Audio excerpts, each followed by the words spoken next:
Are they questions, Liza? Just people wondering why that's not live yet. No. Let me refresh.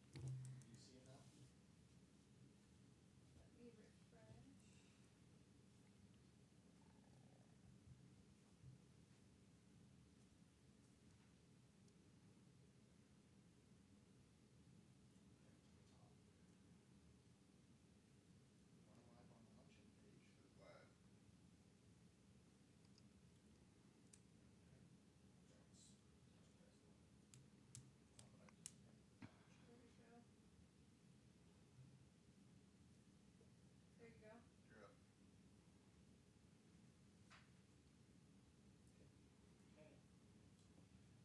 All right, you want to count down? Yeah. Is everybody ready? Let's do it. Everybody's good?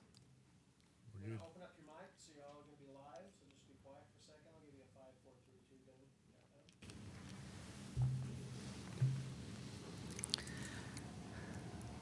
4.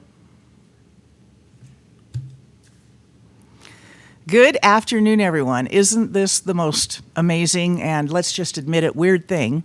We're doing things different in the world now, and we are still having an election, and we still think it's very important you get to know your candidates, and the candidates can't go door to door like they normally would, and we can't have our big city club lunch that we normally do to hear these guys debate, our candidates debate. So this is the new.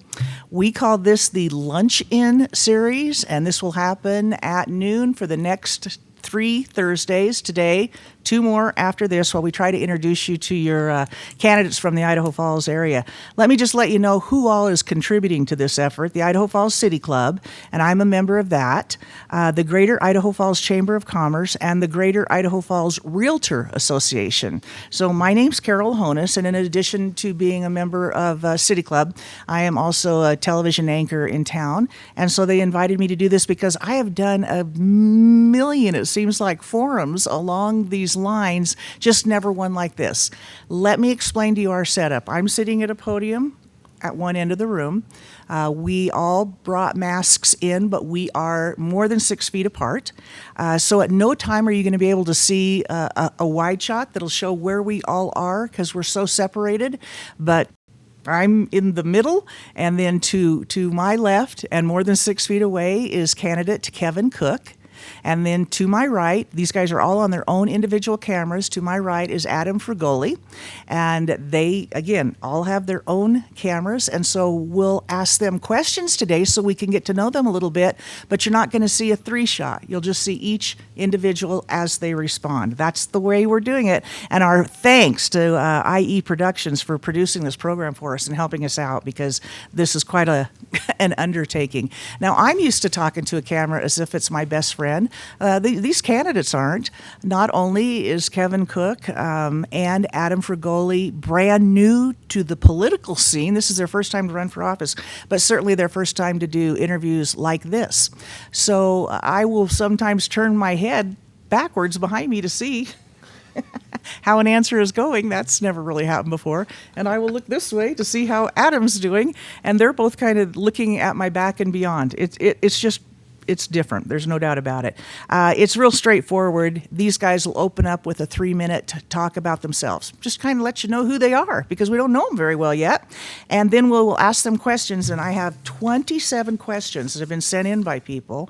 I probably won't ask them in the order that they're here, but we will in the next hour ask these questions and let them answer. They each have a minute to answer, and then they can rebut each other for 30 seconds, and I'll kind of make the call on that.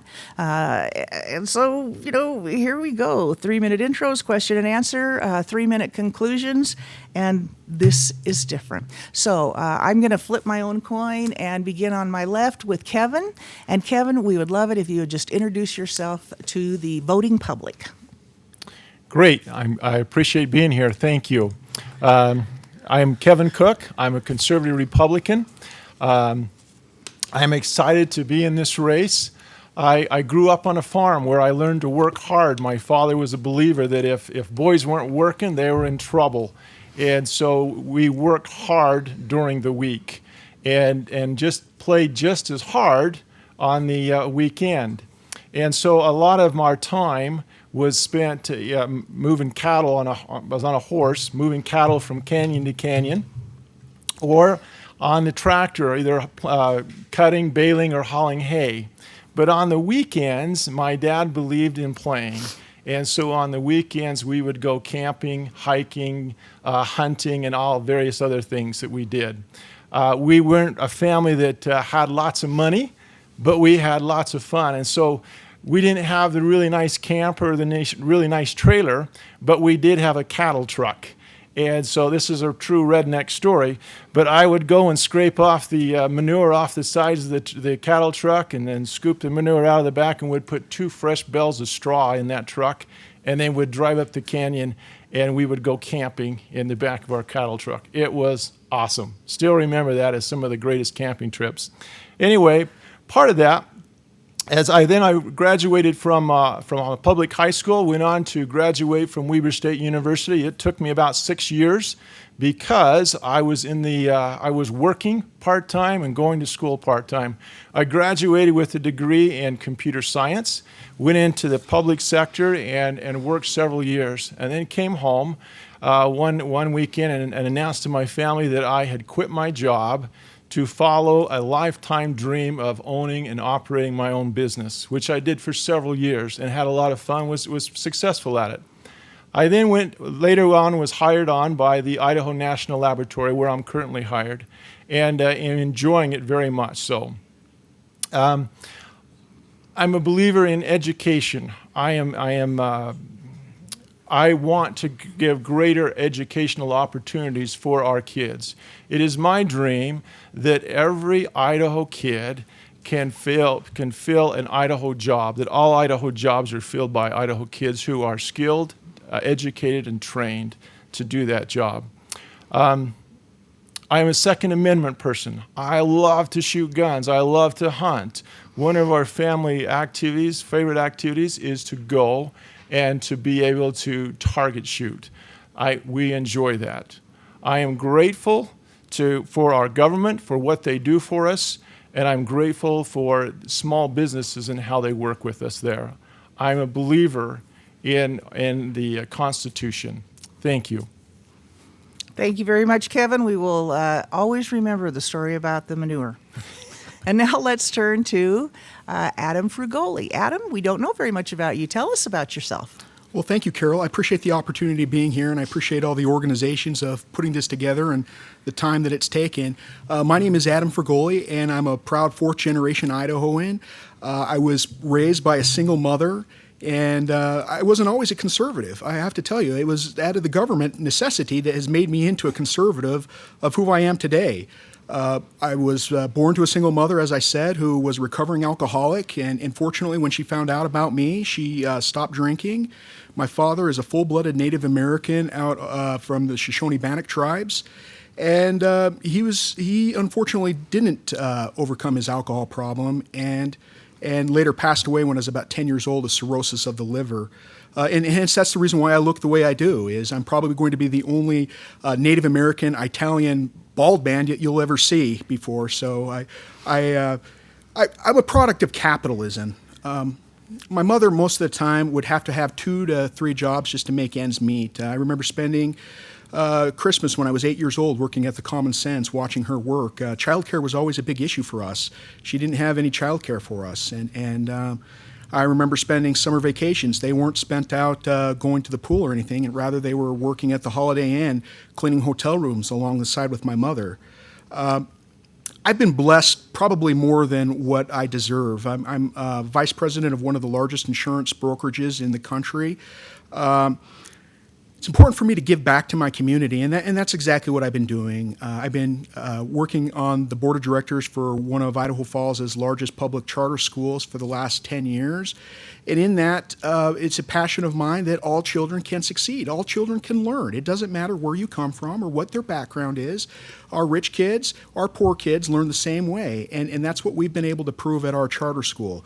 I'm proud to say that I helped build Idaho Falls' first STEM high school to do exactly that, to make sure that we could fill Idaho jobs. We had a lot of employers that came to us and said, we have high-tech jobs and we'd like you to teach our children what it would take to fill those jobs. We're really great at raising kids in Idaho, but we're also even better at exporting them to places like Dallas and Fort Worth and Los Angeles. And I want to make sure that we keep those kids home and contributing here to what we have here in our Idaho way of life.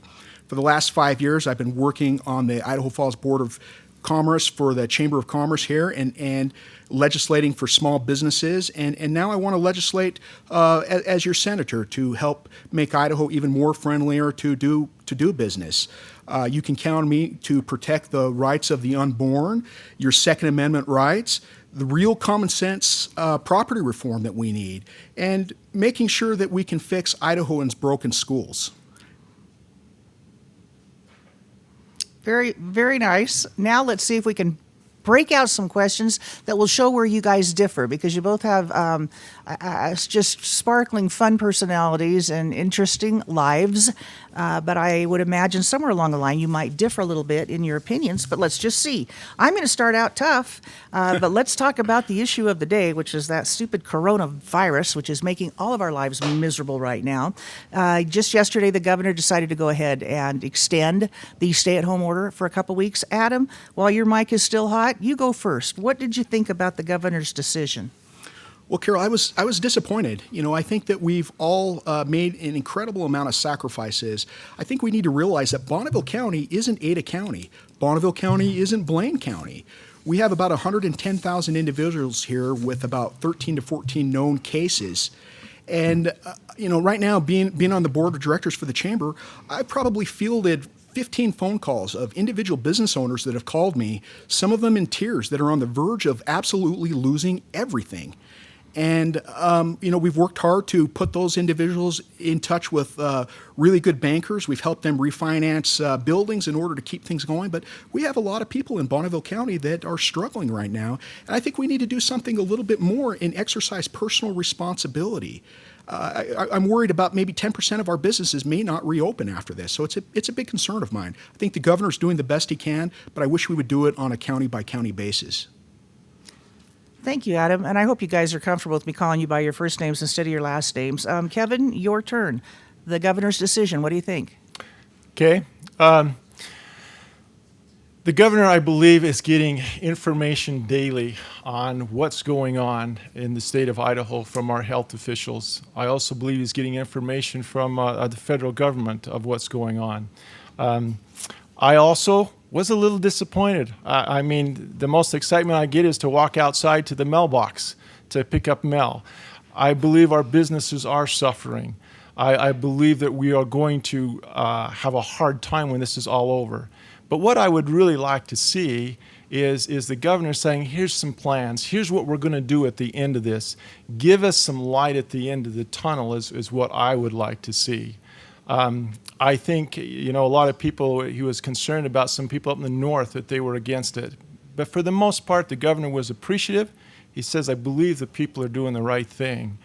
But we need to continue as a community to help those business owners where we can. Thank you, Kevin. Your mic's still hot, so I'll give you question 2. And if you two are comfortable with it, that will be the game plan. So sometimes you answer the question first, and sometimes you answer it second. That sound okay? Sure. Okay. Sounds great. All right, great. Second question. Kevin, to you, do you believe that the Idaho Human Rights Act should be extended to cover discrimination in employment and housing on the basis of sexual orientation? I believe that I'm a person that is inclusive. I really don't care what your religion is, what your race is, what your sexual orientation is, as long as you're a good person, as long as you're doing the right thing. I do have a problem. I have grandkids. I have sons and daughters. I have a daughter that's a senior in high school. I do have a problem with some young man that says, I feel like a female today, and therefore I'm going to go into the female bathroom or the female locker room. I do not agree with that. I believe that we need to keep those things separate, that we have Idaho family values and we need to stick to those values and not change those. And that's where I'm at. I will not change my values just to win an election or to win a couple of votes. Thank you. And just to make sure, this will be my own follow-up, if that's okay. As far as, though, housing, you would, and employment, you would then support extending those rights to the LGBTQ community? Those protections? I believe that I should be able to, if it's my private business, that I should be able to hire the best person for that job, not determined on whether, you need to hire a female or you need to hire a transgender or anything else. I want to hire the best person that qualifies for that job. I'm still not catching it in. I'm sorry.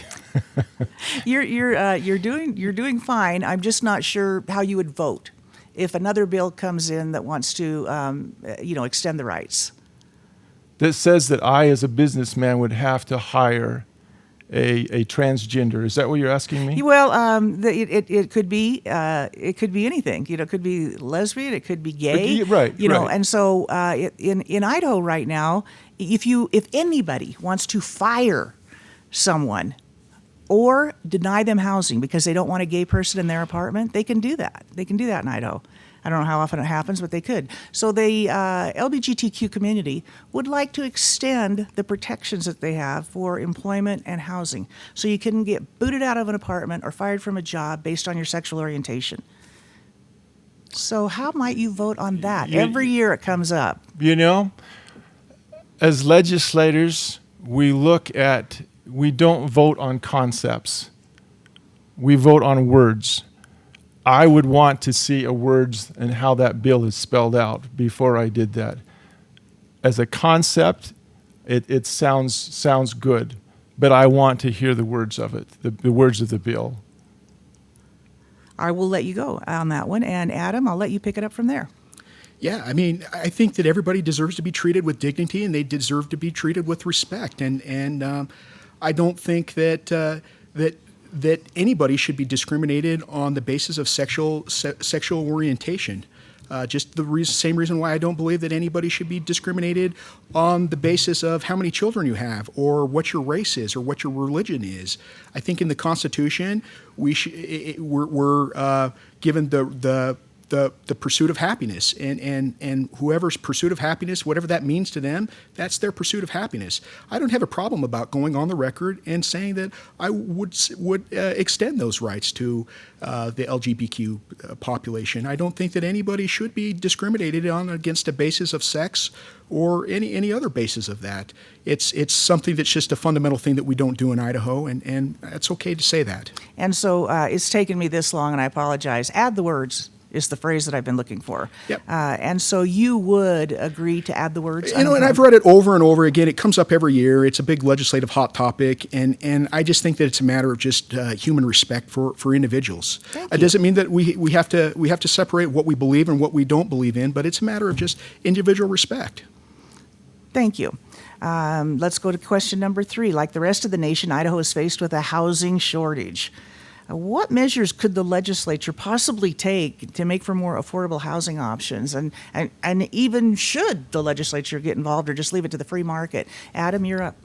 Well, I mean, I've spent a lot of time in public housing, and I understand that there's a lot of demand for public housing, affordable housing, and that demand can be filled very easily by private individuals that should be building these, and I think we're starting to see that happening. The USDA has grants available for individuals that want to build low-income housing, and we're starting to see that happening in the county, and I'd like to see more of that happen. I think there becomes a certain degree of what the government should be doing and the whole purpose of government, and I think a lot of that can be done via the private industry of putting that together and making that happen.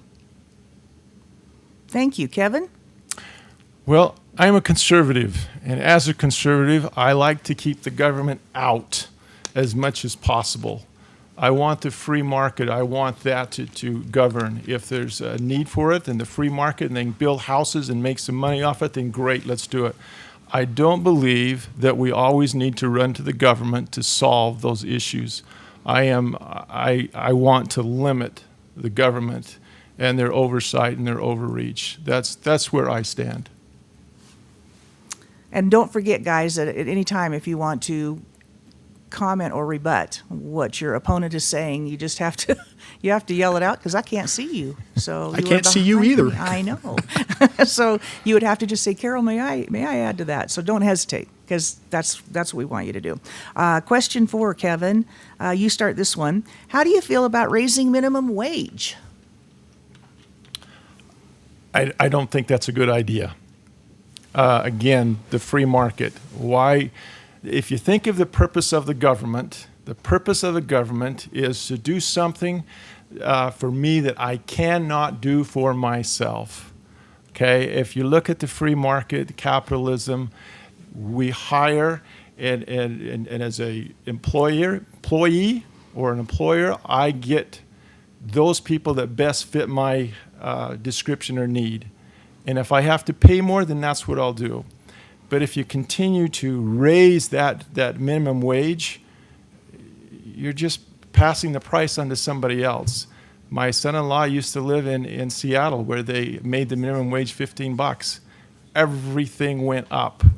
Everything went up. The cost of housing and everything. People were saying, well, I can't make that much money because now I'm going to lose my welfare checks and everything else. No, I disagree. I do not believe in that. All right, Adam, your turn.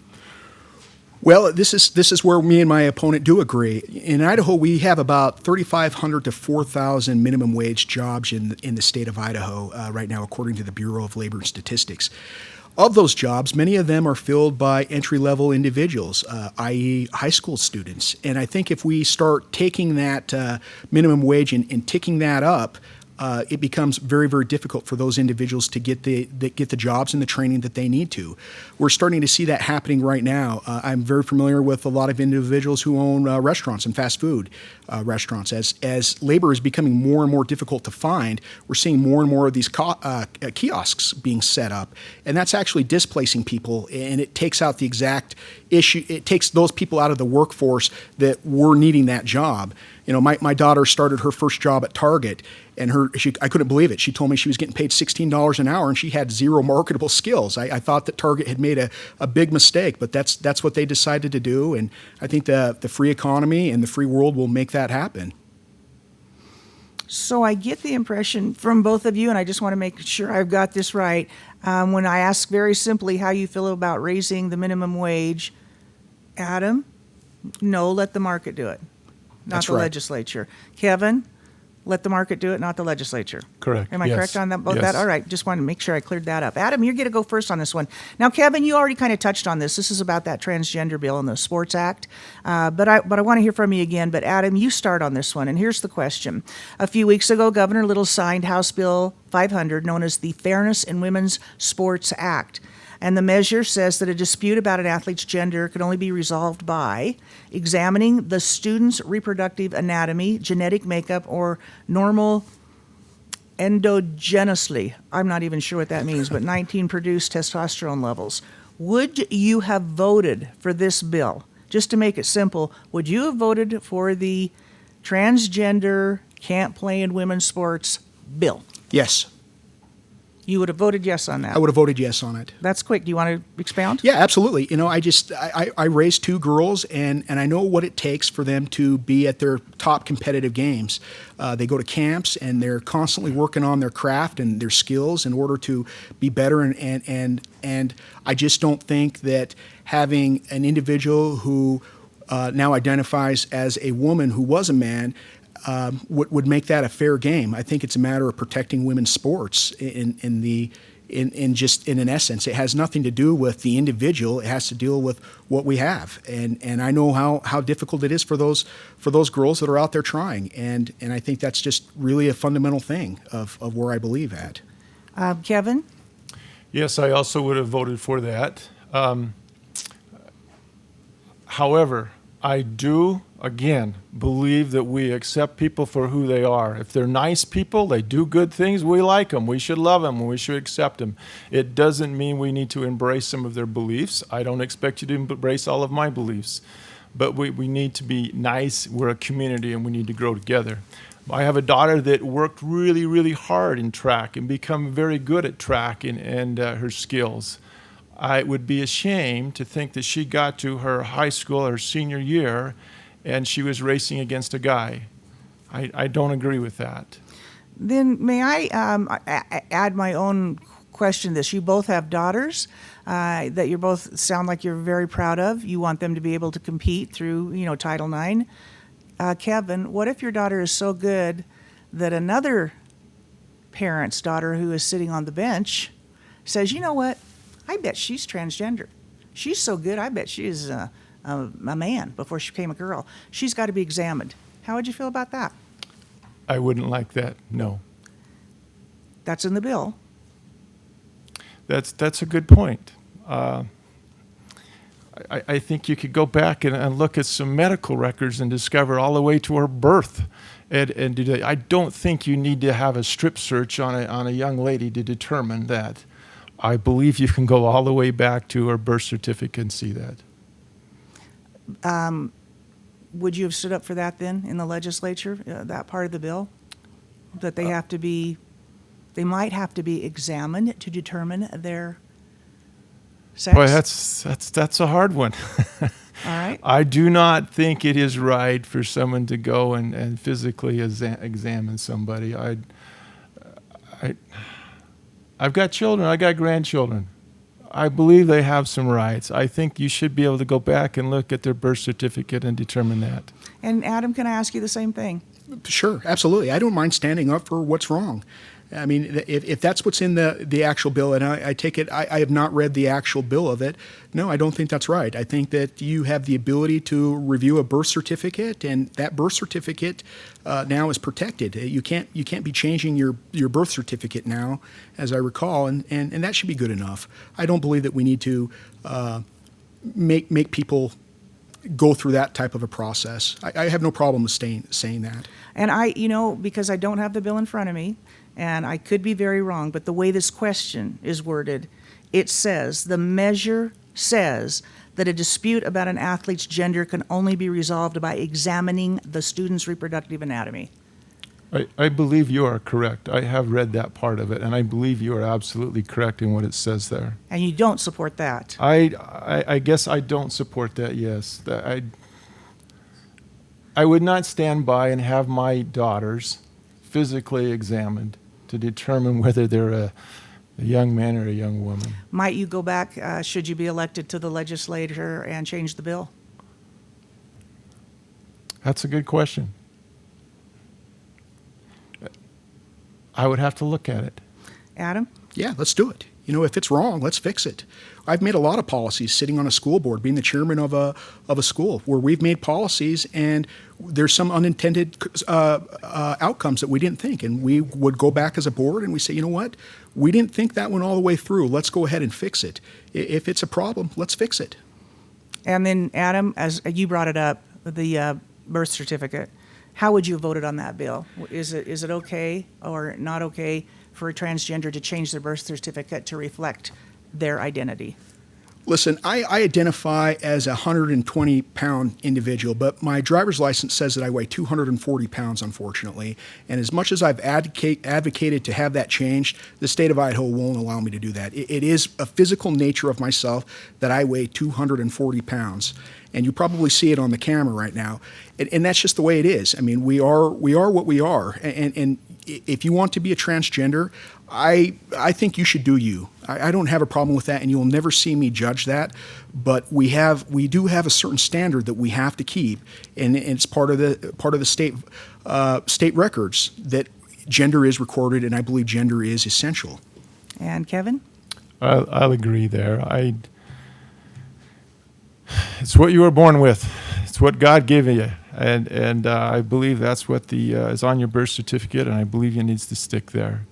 However, again, I do believe that we need to be nice to all individuals and to accept them. We don't need to be mean. All right, thank you. Carol, I'd just like to make a quick Sure. rebuttal here. I weigh 235 pounds as of this morning. I just wanted to make that disclosed. You're rebutting your own statement? Yes, ma'am. That's fair. I lie on my driver's license, so. Hey, that's okay. Let's get completely out of that venue and go to something else here. In 2012, it was quite a while ago, the American Society of Civil Engineers report card gave Idaho's infrastructure a C minus. Today, Idaho is the fastest growing state in the union. How is it that our infrastructure that is already lagging behind going to keep up with this growth? Kevin, I think you start this one. Okay. Great question. I'm not sure, to be quite honest with you. I don't have answers to all of the questions, but I'm certainly willing to learn and to listen and to grow from the experiences. However, I don't believe in raising taxes, raising gas taxes, even though the gas is low. I don't believe in raising those taxes in order to go do that. I believe we need to figure it out, tighten our belts, scrimp and save wherever we can to fix that infrastructure. The infrastructure is needed. It's needed for our farmers to be able to get their crops to market. It's needed for our technology and everything else that we have for food and supplies to come in. But I especially right now, I believe that we're at a time where we cannot afford higher taxes. You've got businesses that are hurting that have been shut down for 2 and 3 weeks. And so I don't know, but no new taxes. Adam? And this is something that I'm concerned about. I don't believe that. Let's break this down a little bit. I'm representing the citizens of District 30 in Bonneville County. I'm not representing the entire state of Idaho here. I don't believe that in District 30 or in Bonneville County that we are getting our fair share of appropriation that's happening. I think we're very, very well represented on the education front. We've got a lot of representation on that. However, there are many other areas in the state that are getting more infrastructure updates than we are. If you go down to Bannock County, you can't go anywhere without there building a new on-ramp or a new bridge somewhere. And yet, I'll drive out on I-15 and traffic will be backed off of the Broadway exit here, and it's only going to get worse. And so it becomes the point in time where we need to figure out where this is being appropriated at. A lot of those resources are going to Ada County, and I think that we need to start making sure that our voices are being heard here in Bonneville County. We do have a failing infrastructure problem, and we need to get it addressed, but there's not a reason to do it by taxes. We have the infrastructure and the money to do it now. Next question, Adam. I'll start it with you. Idaho's unemployment rate, as we all know, has dramatically changed over the last few weeks. Let's say you are elected and you're in the legislature next year. What are you going to do to jumpstart the economy? What ideas do you have? Well, that's a great question. It's something that it keeps me up at night. We have unemployment claims that are currently skyrocketing right now, and as I said, businesses are struggling, and we may lose 10% of our businesses here in Idaho Falls. We've got to make sure that we are making Idaho as friendly as possible to keep these businesses going. I was speaking to one business that it takes 180 days for a sales tax audit to go through. And if you rebuke that sales tax, it gives the state another 180 days to file a response. In the meantime, interest and penalties are accruing. I don't think that's fair. It shouldn't take 180 days to refute one item of the sales tax. We need to make Idaho a very friendly business to do that, and there's a lot of ways that we can do that by incentivizing businesses to hire locally. And just my own follow-up, in particular, Adam, and Kevin, I'll have you answer the same thing. In particular, this crisis that we're in right now, you're not a legislator yet. You may be, but we do have our elected officials. What would you go say to Wendy Horman or Barbara Ehart or whoever? What would you go say, here's what I recommend? Okay, we're shut down for another 2 weeks, and then here's what I think we ought to do to get the economy going again in Idaho. Do you have an idea on that yet? Yeah, absolutely. I mean, I just had these same conversations with our lieutenant governor yesterday, and it's a matter that we need to get people back to work. We need to illustrate personal responsibility. We need to be taking those guidelines and wearing masks and washing our hands, but more or less, we need to get people into work. And I don't like the fact that we have big businesses being trampled over by little businesses. I've got a pet parlor that my dog goes to that we can't get her in to get groomed, but yet Petco their dog groomers are still working. They're considered essential. But my small guy that's sitting there on Lincoln Boulevard, he can't open up. That's not fair. I know I can't get a haircut. Maybe I should go to Petco. Talk to the girls there. They might be able to help me. Kevin, what do you think? To jumpstart during the where we're at now. Again, I've talked to a lot of business owners that we've talked to about some of the things that they're facing right now. That I know one particular one where, for, 20 years he's had support and he's paid all of his bills, but all of a sudden the financial guy, the bank says, no more, we won't support you. Well, because you won't be able to make the money during this coronavirus, or the shutdowns. So, You want to share the name of the bank? no. No. Thought I'd ask. I don't think that would win a vote. But in Idaho, Idaho is one of the friendliest states for small business. We need to keep it that way. Governor Little dropped a bunch of regulations when he come in. He fulfilled some of his promises. I think we need to continue to do that. Get rid of regulations and help these small businesses get back to work. Given everywhere that we can, and as a community, we help one another to do it. All right, Kevin. You I'd like to just say sure. one thing too, Carol. We keep hearing this term that we're the least regulated. If we really dive into those books, what we've done is we've combined regulations.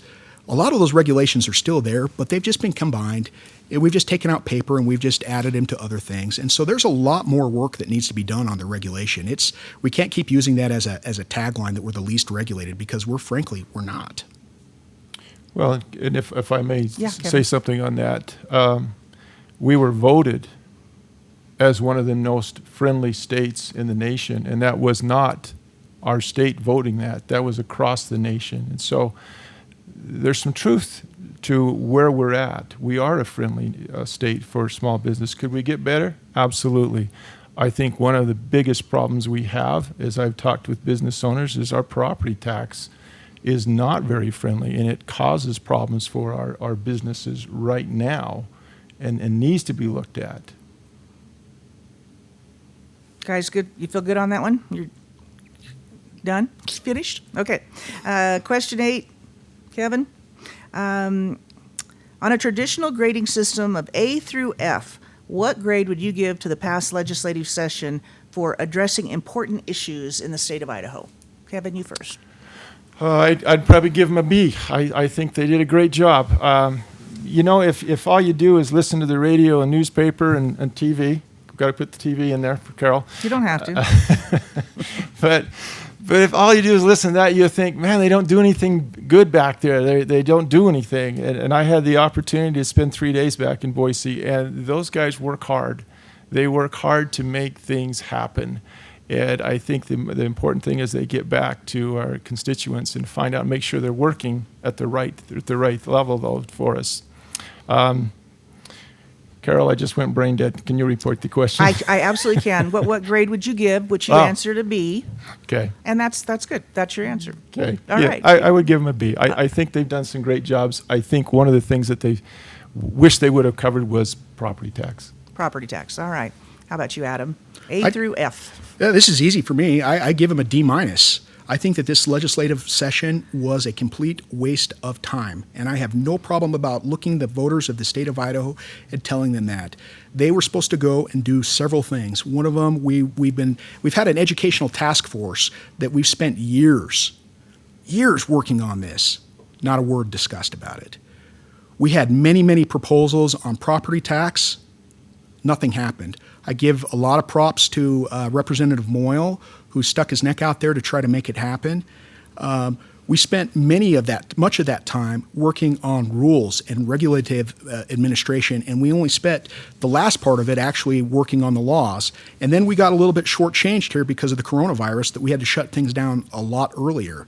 And because of that, we had a couple bills that were vetoed, that they went home early. And I understand the abundance of caution and all that, but there were some important bills that got vetoed. Had they had stayed and done the work that the voters had put them to, they could have overridden those vetoes very quickly. Could I Yes, add you something? can. I think that one thing that maybe Adam missed is that they've added another rung to our teachers. I am passionate about education. I think education is moving forward over so slowly, but we're rolling in the right direction. And I do believe that they made some headway on education this session, and I'm grateful for that. I'd like to respond to that. What they did is they funded the fifth rung of the career ladder. That wasn't invented in the legislative session. That was nearly funded. They just allocated for that. That's not a huge win. It's already been there. Congratulations on putting the money to where we already said that we wanted it to go.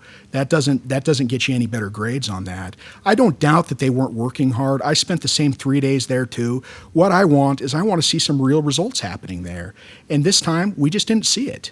Everybody's worried about the election and worried about what they want to be portrayed at, and we didn't get the work done that we needed to do it. Good aid. And I don't want to beat a dead horse here, but it might not mean anything to you, but I'll guarantee you it meant a lot to the teachers.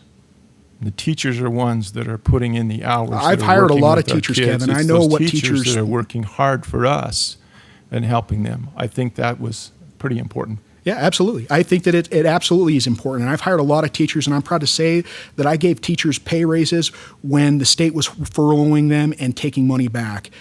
Listen, my teachers made on average about $42,000 to $47,000 a year. I understand what the career ladder means, but that's not that's not a win of this legislative year. That's happened from prior years. They just merely funded it, and I appreciate them doing that as well because it's important. We feel good on that one? Yes. Let's talk guns. I can't remember since we bounced back and forth who gets to go first. We'll let Kevin do it. Kevin? Okay. Is it you? All right. Here's the question. Do you believe there is a constitutional regulation on the possession or use of firearms that is beneficial to society? If so, what is it and why? If not, please explain. A regulation in a way that they limit? I don't know. I'm just reading the question. All right. So we can change the question to something that we like, but this is the way I understand. Do you think there's a constitutional right on the possession or use of firearms that's beneficial to society? Yes, absolutely, I do. I've never seen a firearm kill somebody. It's the person that's doing that. We have a constitutional right to own and bear firearms, and I support that 100%. I am a gun owner. I am a member of the NRA. I love to go shoot guns with my family. Yes, I believe that is important for every American. Now, that we keep that Second Amendment, and I promise you that I will do everything I can to defend that so that we can keep our Second Amendment right, that nobody infringes upon that. Adam? Yeah, absolutely. I think that I believe in the Constitution. I believe in the Second Amendment completely. I believe in the right to being able to bear arms. I do not believe in red flag laws. We've seen what happened in Virginia and how quickly that happened. And you know what? Frankly, I'm a little bit surprised. I mean, my opponent clearly says that he's in favor of the Second Amendment, but yet he failed to turn in his Second Amendment Alliance survey that asked those basic same questions. Are you against red flag laws? Do you endorse the Second Amendment? What will you do to regulate those gun laws? He didn't turn it in. It says refuse to answer.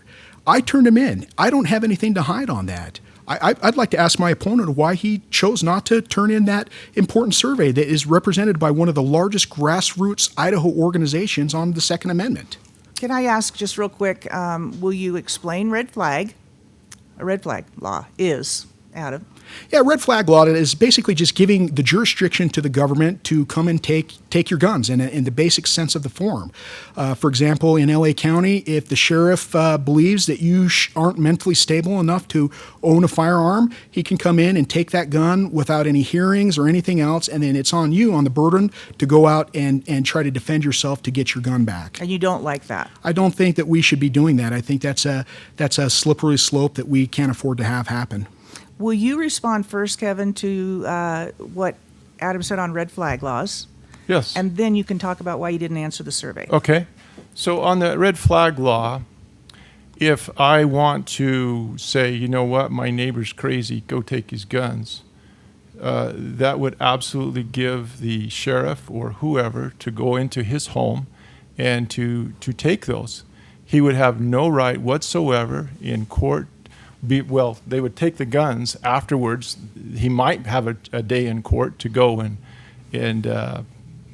plead his case, but there's no guarantee of that. And so, no, I'm against red flag laws. I really am. I didn't see the need. Idaho Constitution gives us more right than the United States Constitution as far as gun laws. Idaho State Constitution talks about having the rights not only to have guns, but to have ammunition. I am pro Second Amendment, and that's where I'm at. And that's why you didn't fill out the survey. Yeah, I didn't see the need. Okay, any rebuttal on either one of those? You I mean, I say? guess you didn't see the need. I mean, it's the largest grassroots organization in the state of Idaho that has thousands of members. And if you didn't see the need to defend yourself on the Second Amendment Alliance, I mean, it makes me really wonder, I mean, are you really strong on Second Amendment? If you can't even fill out the survey, I mean, it took 30 seconds and it was in the mail. It's very easy. It was yes or no. And you didn't. You chose not to do it. No, it was more than yes or no, if I remember right, Adam. But again, here we are spending time on a red flag law that is not an issue in Idaho. It's an issue in other states. In Idaho, we have a stronger constitution on gun laws than the United States Constitution states. You were upset about the legislators spending time on things that were not an issue. Here we are talking about a red flag law that is not an issue in Idaho. We have a Idaho state constitution that preserves the right to own guns and to own ammunition. I want to focus on other issues that people care about here in Idaho. I'm sure you do want to focus on those other issues, but I'll tell you what, the people in the state of Virginia had that same constitution, and right now they're seeing their rights being trampled on. Legislation can override the Constitution in many cases. Adam, do Thank you know you. what their constitution said? It's very close to what ours says. Close? Yeah, it's close. Guys, since we don't have a copy of the Constitution, we'll never get anywhere with this one. So we'll all go home and read the Virginia Constitution. But our time is nearly up. And so what I'd like to do now is go to the 3-minute conclusions. You each get to, wrap up what you want to say. And that will probably take the remainder of the time. And that will wind up our Lunch-In series. I think you both have done a fabulous job in a very unique situation. And I'm proud of you, A, for running for office, because it takes guts just to do that, and it takes guts to be the first to do this. So let me just say thank you to you both. Now, we started with, when we opened, Adam, were you the very first to give your background? Boy, it seems like a year ago. I don't even remember. I totally get that. I think it was, but if you're okay, Kevin, do you mind giving your 3 minutes? Sure. All right. That may be fine. And then we'll have That'll Adam, be fine. and you've watched your timers, and can you see the cards okay? The problem with the cards is they're colored. You can't see the color very well? I'm a little colorblind. Oh, so are you really? I can't tell the difference. I'll wrap you up if That's you need okay. it. Okay. Well- The first one you see, whatever color it is, the first time you see All right. a flag go up, 15 seconds. Sounds great. Okay, how's that? Well, as a 16-year-old, I started my first job at McDonald's. I learned a lot of information and attributes and things that improved my life. But one of the things that they stressed at McDonald's was to make sure that you give exceptional customer service. I have took that concept of service with me throughout my whole life in different aspects of my career. As a software developer, I have went and watched my customers, what they do. I ask questions, and then I listen to what they say. And then I take that information back to my desk, and there I began to put together, take their manual process and turn it into an automated process. And then I check back with them over and over again to make sure what I'm building is what they want, that it matches up. And then to be able to finally give this final product is pretty exciting to see them as a professional, as a skilled person, to say, look how much more efficient I am, how much more valuable I am to my employer.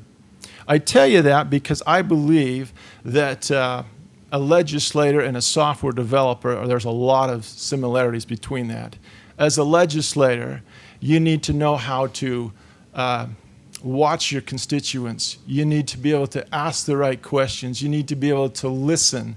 You need to have good solving skills to be able to solve those issues. And then when you get back to Boise, you need to be able to check back with your constituents to know where they stand. Make sure that your issues that you're chasing are the same issues that they have here in Bonneville County. And make sure that your resolutions, the way you're resolving those issues, match their expectations. Those things are very important. The other thing about service is I work at the INL currently. I get every other Friday off. I spend my Friday time, I go into the middle schools. And there I go in and with 2 or 4 kids, I sit down and I help them improve their reading skills and to sound out words and ask questions and make sure they're comprehending what they read. And that is pretty awesome experience. This past week, I had the opportunity to discuss with a young man that I helped 4 years ago that was struggling with reading.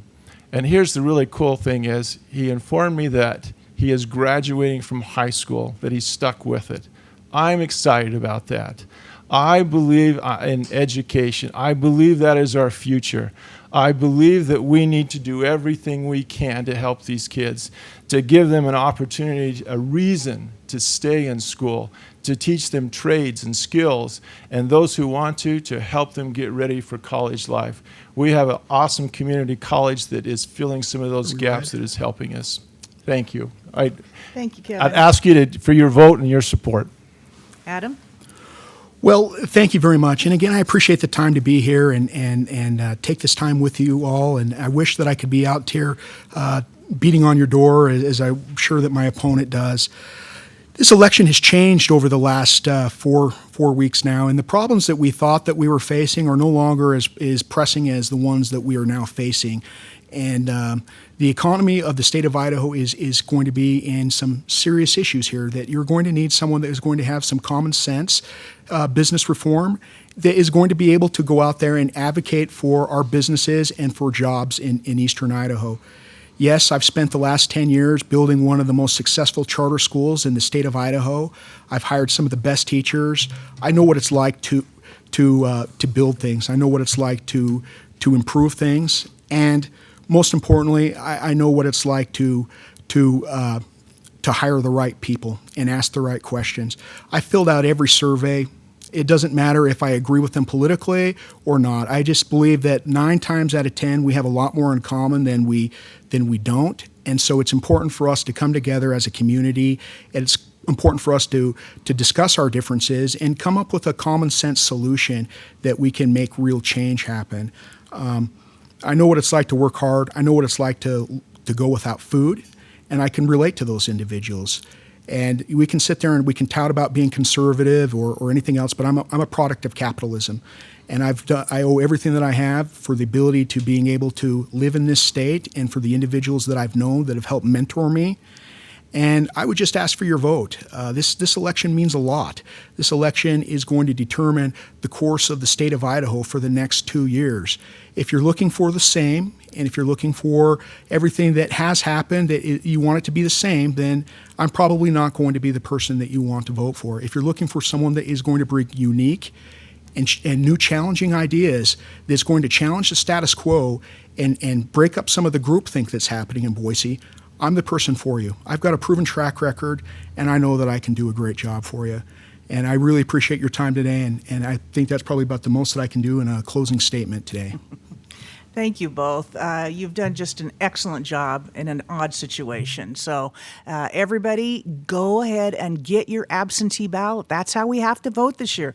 I mean, everything's different. The debates are different, and you're not going to go to the polls. You're not going to go to the junior high this year and vote. You have to vote absentee. So get online and get your ballot all set up and sent to you, and or vote online. And if for the next 2 weeks at least, stay home. I'll see you next Thursday, unless I get fired. depending on the job I did today. Goodbye, everyone. Thanks from City Club, the Realtors, and the Chamber of Commerce for joining us. Nice job, guys. Are we off? Good job, guys.